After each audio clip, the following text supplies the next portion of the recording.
गर्मी की छुट्टियां आने वाली हैं। सारे बच्चे खुश हैं। कुछ बच्चे कहीं घूमने का प्लान बना रहे हैं। कुछ बच्चे किन्हीं की शादी में जाने का प्लान बना रहे हैं। कुछ अपने दादा दादी के घर जाने वाले हैं, तो कुछ बच्चों को अपने नाना नानी के घर जाना है। देखने में तो ये अच्छा लगता है कि कुछ बच्चे ज़्यादा ही खुश हुए कि मुझे नाना नानी के घर जाना है। माएँ भी खुश हैं कि अपनी माँओं से मिलेंगी, पापा से मिलेंगी, भाई बहनों से मिलेंगी। यही तो एक मिलने का बहाना रहता है गर्मी की छुट्टियाँ। सारे भाई बहन एक साथ होते हैं और मिलते हैं। बच्चे भी खुश नाना नानी के घर जाकर, और माएँ भी खुश। माँ से ही तो मायका होता है। बचपन की गलियाँ, बचपन की सहेलियाँ, लोग, नाते, रिश्तेदार, सबसे मिलना हो जाता है साल में एक बार। पर माँ नहीं तो मायका नहीं। मैंने ऐसे कई कई लोगों को देखा है जो माँ के जाने के बाद मायके जाना बंद कर दिए। आदर ही नहीं मिला उन्हें वो, जिस आदर की वो हकदार थी। ऐसी कई भाभियाँ हैं जो अपनी नंदों से कोई राब्ता ही नहीं रखती, कोई मेल जोल नहीं, कोई मुलाकात नहीं। मुझे रील्स बनाकर बड़ा बुरा लगता है देखने में। मैं भी बुआ हूँ, मेरे भी भतीजा भतीजी हैं, पर लोगों की सोच का क्या करना। गर्मी की छुट्टियों से नाना नानी के घर से बड़ा पुराना रिश्ता है। कितना अच्छा लगता था नाना नानी के घर सुनने में। माँओं के दिल को माएँ बहुत इंतज़ार करती थी गर्मी की छुट्टियों की। साड़ियाँ खरीदती, सामान खरीदती कि मायके जाएंगी तो ये लेके जाएंगी, वो लेके जाएंगी। एक अलग ही अनुभव होता था गर्मी की छुट्टियों का। 30 दिन की छुट्टियाँ 11 महीने पे भारी पड़ती थी।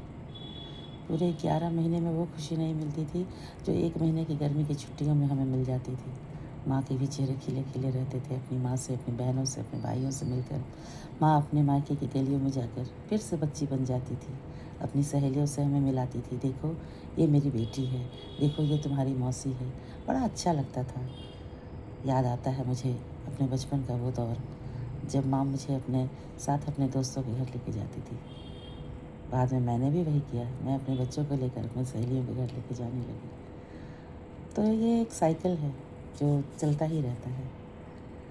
हर लोगों से यही कहना है कि अगर माँ है तो माँ तो उतना ही प्यार करेगी, पर अगर माँ नहीं है तो भाभियों से इतना ही कहना है कि किसी से किसी का मायका नहीं छीनिए। आप उतना ही प्यार दीजिए जितना एक माँ अपने बच्ची को देती है, क्योंकि माँ के जाने के बाद आप ही हैं। भाभी को भी तो भाभी माँ ही कहते हैं ना, और आप भी तो भाभी माँ हैं। माँ के बाद भाभी ही माँ होती है। आप अपनी नंदों को उतना ही प्यार से बुलाइए, सामर्थ्य अनुसार ही उन्हें विदा कीजिए। ज़रूरी नहीं कि आप उन्हें झोला भर भर के, थैला भर भर के सामान दें। प्यार से बुलाएं, प्रेम से खिलाएं, प्रेम से रहें, प्यार भरी बातें करें।